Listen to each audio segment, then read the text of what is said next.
ते सांगतात प्राध्यापक त्यांना की सर तुम्ही फार घाबरू नका. बघा गंमत कशी आहे, तुम्ही फार घाबरू नका. ती मुलं कशासाठी थांबतात माहिती आहे का? त्यांना कुणीतरी असं सांगितलंय की तुम्ही रात्री 11:30 वाजता रेडिओ पाकिस्तान ऐकता. तुमच्या निष्ठा ज्या आहेत त्या पाकिस्तानशी निगडीत आहेत आणि म्हणून ती ते चोरून ऐकतात. खरंच तुम्ही ते रेडिओ पाकिस्तान ऐकता का? मला आजही ती अस्वस्थता मी अनुभवतो आहे. जेव्हा प्राध्यापक शेख त्यांची बहीण घरात आहे, प्राध्यापक शेख आपल्या बहिणीला हे सांगतात, त्यावेळी त्यांची बहीण एक विधान असं करते, अब ऐसा लगता है जैसे किसी पराये देश में रहते हो. ही मानसिकता गेल्या 30-40 वर्षामध्ये आपण अनुभवतो आहोत. या कादंबऱ्यांच्या मध्ये येणारा प्राध्यापक नखवी त्या ठिकाणी आहेत. ही मंडळी जी आहेत, आणि हा खरं तर वर्ग जो आहे तो शिक्षित वर्ग आहे, लक्षात घ्या. आणि या लोकांची मानसिकता ज्या पद्धतीनं नेमाडेंनी मांडलेली आहे त्या पद्धतीनं एवढ्या ताकदीनं मराठी साहित्यामध्ये आता तरी आलेली दिसत नाहीये. नेमाडे ज्यावेळी अशा पद्धतीनं विधानं करत असतात, त्याच्या पुढचा टप्पा आपण राजन गवस यांच्या कादंबरीमध्ये दिसतोय. राजन गवस यांनी दिवाकर नावाचं एक पात्र आपल्या कादंबरीमधून रेखाटलं. तो राजन गवस त्यामध्ये तसंच आहे. त्यामध्ये तो जो दिवाकर जो आहे तो दिलावर गडकरी नावाचं पात्र आहे. तो दिलावर लेखक आहे आणि आजूबाजूच्या वास्तवानं अतिशय हलचल माजलेली आहे अशा पद्धतीचं पात्र ते त्या ठिकाणी येताना दिसत आहे. अगदी अगदी अगदी अगदी खरं तर मला तुम्ही पहिल्यांदा उठवायलाच नको पाहिजे होतं. पहिल्यांदा उठल्यावर बऱ्याच वेळा अन्यायच होतो म्हणून म्हटलं. तर नेमाड्यांच्या नंतर उद्धव शेळके वगैरे ही सगळी जी मंडळी आहेत, ही मंडळी यामध्ये येताना दिसते आहेत. एकूणच जाता जाता फक्त मुस्लिम मराठी कादंबरीकार आणि मुस्लिम समाजाचं एक फक्त विधान करतो आणि मी या ठिकाणी थांबतो आहे. अतिशय जबाबदारीनं मगाशी एक मी विधान असं केलं की नेमाड्यांच्या सारखं चित्रण मराठी साहित्यामध्ये कुणीही केलं नाही. मराठी साहित्यातल्या कादंबऱ्यांचा प्रवास जर बघितला, अबलापासून सुरू झालेला हा प्रवास आहे. त्याच्यानंतर अंधाराची अश्रू आलं. त्याच्यानंतर पुढच्या टप्प्यामध्ये मोहम्मद शहाजिंदेंचं मीतू आलं. राजन खान यांच्या कादंबऱ्या आल्या.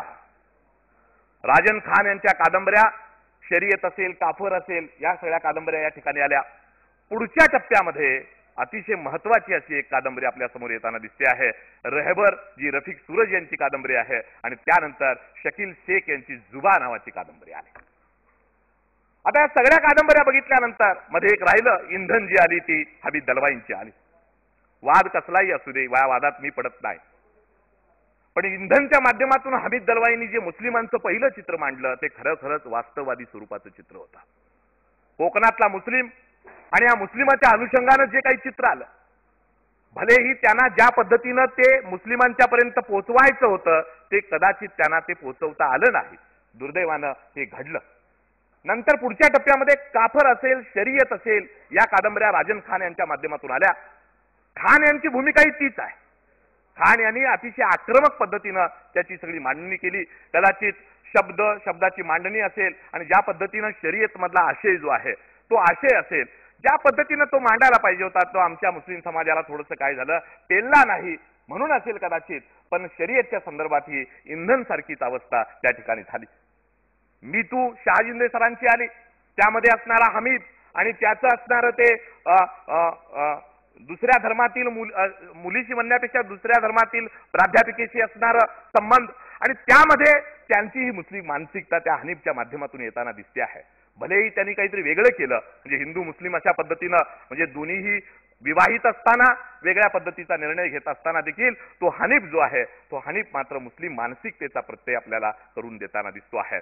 आणि या सगळ्यांच्या तुलनेमध्ये साधारणतः 1999 साली रहबर आली. माझं स्वतःचं तर प्रामाणिक मत आहे, मुस्लिम, आता हे सगळेच कादंबरीकार चांगले आहेतच आहे, पण मुस्लिम मानसिकता, मुस्लिम समस्या, मुस्लिम मुलांच्या असणाऱ्या समस्या, दारिद्र्य, बेरोजगारी, मुस्लिम स्त्रियांचं आताचं जगणं, या सगळ्यांचं अतिशय मनाला भिडणारं असं चित्र जर कुठं आलं असेल तर ते रफिक सूरजच्या रहबर मध्ये आलं.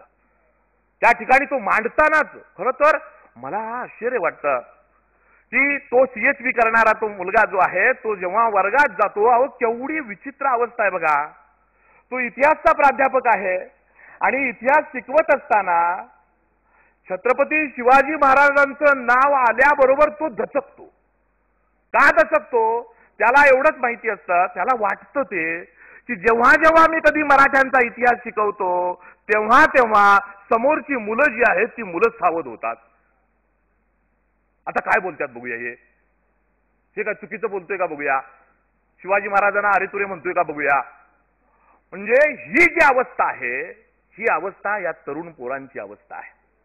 आणि मग त्यातला एक सगळ्यात महत्वाचा, सर मला माहिती आहे मी जरा वेळ घेतोय, मी शेवट करतोय, त्यात एक गोष्ट सगळ्यात महत्वाची अशी आहे की तो सगळ्या गोष्टी करतो आणि पुन्हा पहिल्या टप्प्यामध्ये तो त्या जमाते इस्लाम अमकं तमकं या सगळ्या गोष्टीच्या विरोधात आहे.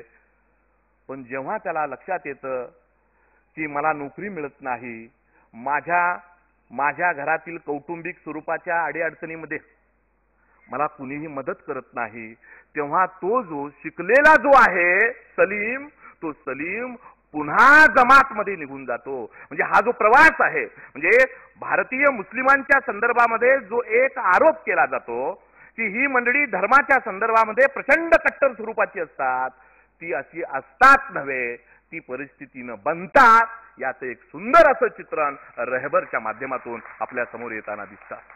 मराठी कादंबरीचा प्रवास हा इतका असा आहे. खरं तर मला खूप या संदर्भामध्ये बोलता येऊ शकेल, पण मला एक विनंती फक्त करायची आहे.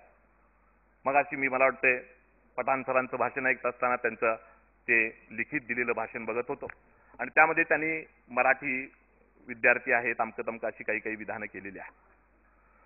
मला आता थोडंसं असं वाटायला लागलेलं आहे की इतिहासाची मांडणी आणि संशोधनाची पद्धती जी आहे ती पद्धती थोडीशी आपल्याला बदलावी लागेल.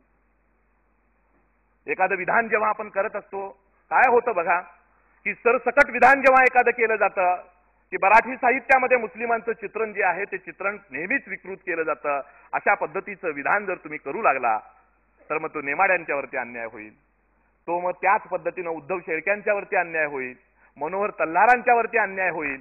तुम्हाला गंमत म्हणून सांगतो, रवींद्र शोभनेंची रक्तध्रुव नावाची कादंबरी कधीतरी वाचा. अहो त्या रक्तध्रुव मध्ये असणारी ती स्त्री सईदा नावाची जी स्त्री आहे त्या स्त्रीचं दुःख मी समस्त आमच्या मुस्लिम कादंबरीकारांची क्षमा मागून शहाजिंदे सर तुमची क्षमा मागून सांगतो, जे दुःख रवींद्र शोभनेने त्या मुस्लिम स्त्रीचं मांडलं ते आमच्याही मंडळींना मांडता आलं नाही, ही वस्तुस्थिती आहे. रक्तध्रुव वाचत असताना अंगावर शहारे येतात, असं वाटायला लागतं की मी माझ्या समाजाला समजलेलोच नाहीये. जे दुःख तिचं आहे ते दुःख समजून घेण्याची जबाबदारी आपली आहे.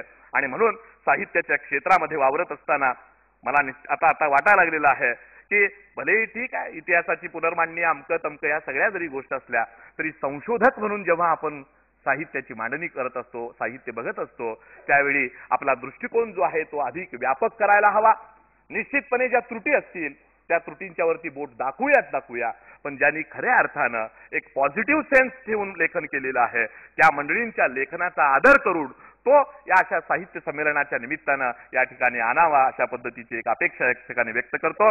आणि पुन्हा अध्यक्ष साहेब एक खंत राहूनच गेली, आत्मचरित्रांच्या संदर्भात मला बोलायचं होतं, संधी दिलीच मी तर त्याही संदर्भात बोलेन अशा पद्धतीचं आश्वासन देऊन मी या ठिकाणी थांबतो. नमस्कार.